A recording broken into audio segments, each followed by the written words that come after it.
दोस्तों अब तक आपने कई सारे प्रैंक्स देखे होंगे, लेकिन एक नया प्रैंक चल रहा है जो कि वेस्टर्न कंट्रीज में ज़्यादा यूज़ किया जा रहा है एआई टूल्स के द्वारा। चाहे वो कोई भी सोशल मीडिया प्लेटफॉर्म हो, वहाँ पर होमलेस इंट्रूडर दिखा देते हैं कि हमारे घर के अंदर घुस गया, हमारे बेडरूम में घुस गया, किचन में घुस गया, स्कूल में घुस गया, और उस अनजान आदमी की जो फ़ोटो होती है वो अपने परिवार तक भेज देते हैं। जो एआई से क्रिएट की गई वीडियो है वो अपने परिवार तक भेज देते हैं उनका रिएक्शन जानने के लिए। और ऑब्वियस सी बात है, लोग पैनिक कर जाते हैं, फैमिली वाले पैनिक कर जाते हैं कि भैया हमारी लड़की के घर में कोई घुस गया, हमारे लड़के के घर में कोई घुस गया, और वहाँ पर नेगोशिएशन चल रही है, मतलब बातचीत चल रही है कि भैया इतने पैसे दे तो मैं घर छोड़ के जाऊँगा। इस तरीके की बातें जब होती हैं तो कई सारे जो पेरेंट्स होते हैं वो कंप्लेंट कर देते हैं, चाहे यूके की पुलिस हो, यूएस की पुलिस हो, वो कंप्लेंट कर देते हैं उनकी कि भैया हमारे बेटे के घर में या बेटी के घर में कोई घुस गया है, तो फटाफट इसको सॉल्व करो। वो 911 पे कॉल करके पुलिस आ जाती है। उसके बाद में पता लगता है कि भैया वो तो प्रैंक चल रहा था, और उनकी बन जाती है रील, वीडियो बन जाती है,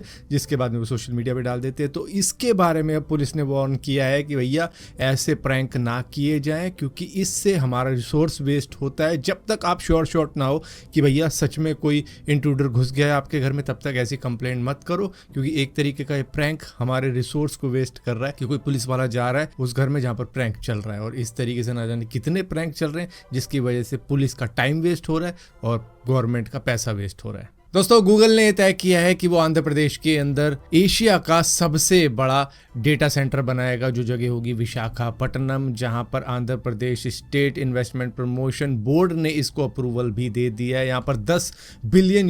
की इन्वेस्टमेंट होने जा रही है, जिसमें 1,88,220 जॉब्स निकलेंगी, चाहे वो कंस्ट्रक्शन की हो, चाहे वो आईटी की हो, चाहे वो सप्लाई चेन की हो, तो उन सभी को यहाँ पर जॉब मिलेगी। इसी के साथ साथ यहाँ पर 1 गीगावाट की कैपेसिटी का डेटा सेंटर बनाया जाएगा। और मैं बता दूं, यूएस के बाहर ये सबसे बड़ा डेटा सेंटर होने वाला है, जो कि 2028 से 2032 के करीब में कंप्लीट हो जाएगा, मतलब 5 साल लगेंगे। और उसके बाद में इंडिया की जीडीपी को करीबन 10,518 करोड़ रुपए का इजाफा भी मिलेगा। दोस्तों हालांकि यूपीआई के अंदर एक बड़ा अपडेट हुआ है कि आप जब अपनी ट्रांजैक्शन करते हो तो उसमें आपको पिन डालने की जरूरत नहीं है, आपका बायोमेट्रिक भी उसके अंदर यूज कर सकते हो आप ट्रांजैक्शन कंप्लीट करने के लिए। लेकिन गुड़गांव का अगर आप एक केस सुनोगे तो आपको लगेगा यार यूपीआई के अंदर भी कुछ बदलाव होना चाहिए, कुछ प्राइवेसी आनी चाहिए। दरअसल गुरुग्राम की एक महिला जो कि अपना एक्सपीरियंस शेयर करती है, जो कि एक कैब करती है, उसके बाद में 100 रुपीज़ का वो यूपीआई से टिप भी दे देती है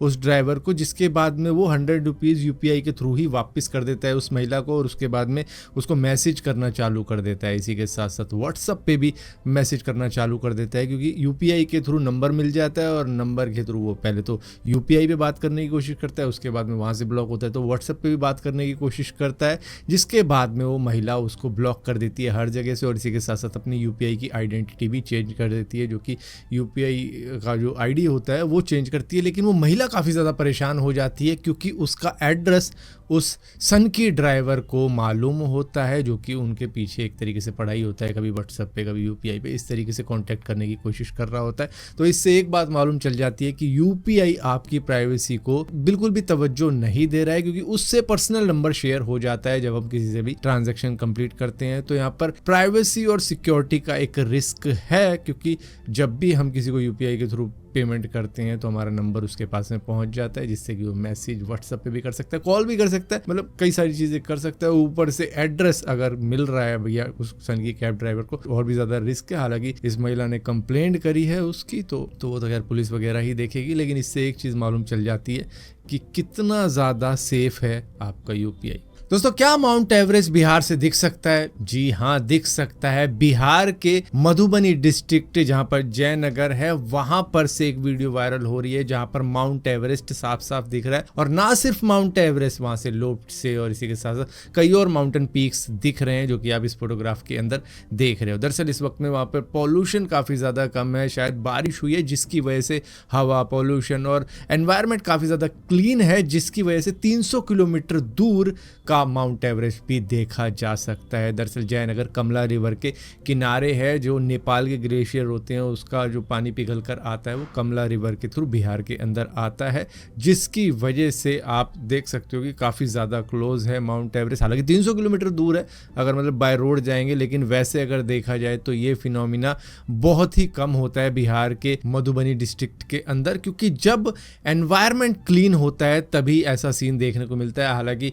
कई सारे लोगों ने सहारनपुर की साइड से भी हिमालयन रेंज देखी है, क्योंकि जब वातावरण क्लीन होता है तभी वो वहाँ से भी दिखता है। हालांकि कोविड के टाइम में देखा होगा कि भैया एनवायरनमेंट काफ़ी ज़्यादा क्लीन था, पॉल्यूशन नहीं था, क्योंकि व्हीकल नहीं चल रहे थे, जिसकी वजह से ऐसी चीज़ें देखने को मिल रही थी। हालांकि अगर ये बिहार में ना होके किसी और डिस्ट्रिक्ट या किसी और स्टेट के अंदर दिखता माउंट एवरेस्ट तो शायद उसका टूरिज्म काफ़ी ज़्यादा बढ़ जाता। लेकिन प्रॉब्लम ये है कि वो कभी कभार ही दिखता है, मतलब ये एक फिनोमिना ही है कि मतलब अगर क्लीन होगा वातावरण तो ही दिखेगा, तो जिसकी वजह से टूरिज्म उतना ज़्यादा नहीं दिखता बिहार के अंदर। हालांकि माउंट एवरेस्ट कभी कभार दिख भी जाता है, क्योंकि इंडिया में बहुत कम ऐसी जगह है जहां से माउंट एवरेस्ट दिखता हो। एक और जगह है दार्जिलिंग का टाइगर हिल, जहां से माउंट एवरेस्ट देखने को मिल जाता है, और दूसरा बिहार की ये जगह जयनगर। दोस्तों ऐसे स्पेकुलेशन लगाए जा रहे हैं कि विराट कोहली और रोहित शर्मा शायद ऑस्ट्रेलियन सीरीज के बाद में रिटायरमेंट अनाउंस कर दे, क्योंकि इस सीरीज के अंदर T20 मैच भी होने वाले हैं, ODI मैच भी होने वाले हैं 50 ओवर के। तो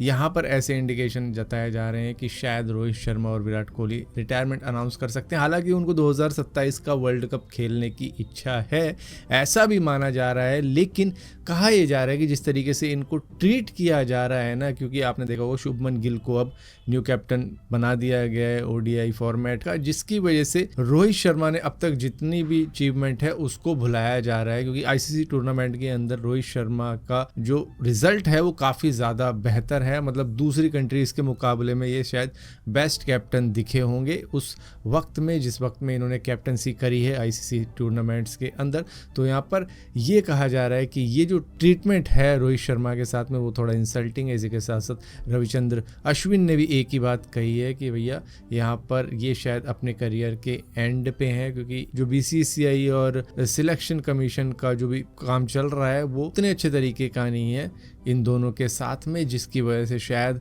ऑस्ट्रेलियन सीरीज़ के बाद में रोहित शर्मा और विराट कोहली अपनी रिटायरमेंट अनाउंस कर सकते हैं। और अगर नहीं करनी है तो इनको फिर डोमेस्टिक टूर्नामेंट भी खेलने पड़ेंगे, क्योंकि अगर कोई भी सीरीज़ होती है तो उसके अंदर टेस्ट मैच भी हो सकता है, उसके अंदर T20 भी हो सकता है, उसके अंदर ODI भी हो सकता है। तो मतलब कि टेस्ट में ये नहीं खेलेंगे, T20 में ये नहीं खेलेंगे, ये सिर्फ ODI मैचेस में खेलेंगे, जिसकी वजह से शायद इस चीज़ को लेके भी कहा जा रहा है कि इनको डोमेस्टिक टूर्नामेंट भी खेलने चाहिए। जैसे विजय हजारे ट्रॉफी हो गया, उसमें भी इनको पार्टिसिपेट करना चाहिए, तभी इनकी फिटनेस बरकरार रहेगी। क्योंकि साल में अगर ये 4 मैच 5 मैच ऐसे खेलेंगे तो शायद इनकी जगह ना बन पाए आने वाले वक्त में।